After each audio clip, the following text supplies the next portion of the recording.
শুধু দর্শক শ্রোতা মণ্ডলী, আপনারা দেখছেন বরাক সংবাদ। এই মুহূর্তের একটি সংবাদ নিয়ে আপনাদের সম্মুখে উপস্থিত আমি খয়রুল। স্বামী বিবেকানন্দের জন্মদিন উদযাপন করল করিমগঞ্জ তথা শিবভূমির সামাজিক ও সাংস্কৃতিক সংগঠন খুশি স্মৃতি সংস্থা। এদিন স্বামীজির প্রতিকৃতিতে ফুল মালা দিয়ে ও প্রদীপ প্রজ্বলন করে শ্রদ্ধা জানিয়ে শুভ সূচনা করেন শিক্ষাবিদ সুব্রত চৌধুরী। পাশাপাশি এই দিনটিকে স্মরণীয় করে রাখতে দুজনকে সম্মান জানানো হয়। রাজ্যভিত্তিক যোগা প্রতিযোগিতায় প্রথম স্থান লাভ করা খুশি স্মৃতি সংস্থার পক্ষ থেকে করিমগঞ্জ তথা শিবভূমি শহরের সাংবাদিক সৌরভ চক্রবর্তী এবং সিবিএসসি পরীক্ষায় মাধ্যমিক ভালো ফলাফলের জন্য দেবার্জন পালকে সংবর্ধনা জানানো হয়। তাদেরকে উত্তরীয় পরিয়ে বরণ করেন বিশিষ্ট শিক্ষাবিদ সুব্রত চৌধুরী ও দুলাল দেব। তাদের হাতে স্বামী বিবেকানন্দের ছবি, কলম উপহার তুলে দেন মৌসুমী দেশমুখ ও রূপরায় সহ অন্যান্যরা।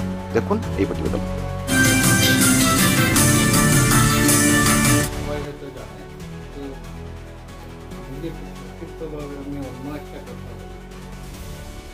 আমরা বাঙালি হিসাবে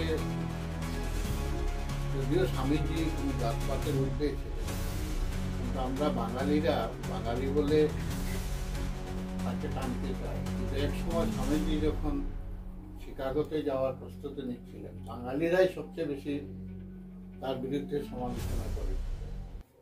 তিনি যখন সন্ন্যাসী হন তখন পশ্চিমবঙ্গের বাঙালিরা এবং সাধু সন্ন্যাসীরা তাকে বলতো কাস্টের ছেলে কি করে সন্ন্যাসী, এবং তখনকার দিনে আলাপানি বলতো, অর্থাৎ বিদেশে যাওয়াটা হিন্দু ধর্মের জন্য একটা অপমানজনক বলে মনে করা হতো, যার জন্য এভাবে করা হতো। কিন্তু বিবেকানন্দ আশ্চর্যের বিষয় মনে হয়, যেটা শুরুতে বলেছিল, বিবেকানন্দ যখন মাদ্রাজ যান তখন একজন সামান্য স্কুল শিক্ষক, তার নাম আলসিংহা, তিনি সনাতন হিন্দু ধর্মের প্রচার করতেন, কিন্তু তাকে কেউ সাহায্য করতেন। বিবেকানন্দ যখন সেখানে যান তখন আলসিংহার সাথে তার সাক্ষাৎ হয় এবং আলসিংহাও যেন তাকে গুরু রূপে পান। এই সবগুলি যেন কোইন্সিডেন্সের মধ্যে বিবেকানন্দ যেভাবে রামকৃষ্ণকে পেয়েছিলেন, বিবেকানন্দও যেমন সেই আলসিংহাকে পেয়েছেন। তারপর সেই আলসিংহা, সেই মাদ্রাজের মানুষটা বিবেকানন্দকে শিকাগোতে যাওয়ার ব্যবস্থা করে দেন। তিনি টাকা তুলে দেন। প্রথমবার হয়নি, দ্বিতীয়বারের চেষ্টায় তাও তিনি তার মার কাছে, অর্থাৎ সারদা দেবীর কাছে চিঠি লিখেছিলেন, মা আমি যাবো কিনা। তখন সারদা দেবী অন্য তার আরেকজন দূতের মাধ্যমে বলেছিলেন যে ঠিক আছে, ঠাকুরের আদেশ হয়েছে, তুমি যেতে পারো। তো বিবেকানন্দ অনেক কষ্ট করে, একটা টাকাও ছিল না তার, একটা টাকাও পকেটে ছিল না, ওই আলসিংহা কিছু টাকা জোগাড় করে বিবেকানন্দকে পাঠালেন শিকাগোতে। কিন্তু সেখানে যাওয়ার পরে যে দুর্ঘটনাটা ঘটল, এখানে হিন্দু ধর্মসভায় যেতে হলে প্রথমে ডাকেনি, হিন্দু ধর্মের কোনো প্রতিনিধিকে শিকাগো সভায় ডাকেনি। তারপরে বিবেকানন্দকে যখন আলসিংহা সব কিছু ঠিকঠাক করে দিলেন, তিনি সেখানে গেলেন, কিন্তু তার কাছে যে ডকুমেন্টসগুলি ছিল, টাকাগুলি ছিল, সেগুলো হারিয়ে যায়। এবার তার থাকার জায়গা নেই, একটা অন্য জায়গায়, কোথাও কিছু নেই। তিনি একটা প্ল্যাটফর্মের মধ্যে, প্রচন্ড ঠান্ডা, তার গায়ে কোনো কাপড় নেই, একটা মাত্র শুধু গেরুয়া বসন ছিল। তো এটা কোনো রকম গায়ে দিয়ে একটা বাক্সের ভিতরে তিনি ঢুকে রাখতে চান। তো পরদিন তার কাছে তো টাকা পয়সা নেই, কিছু নেই।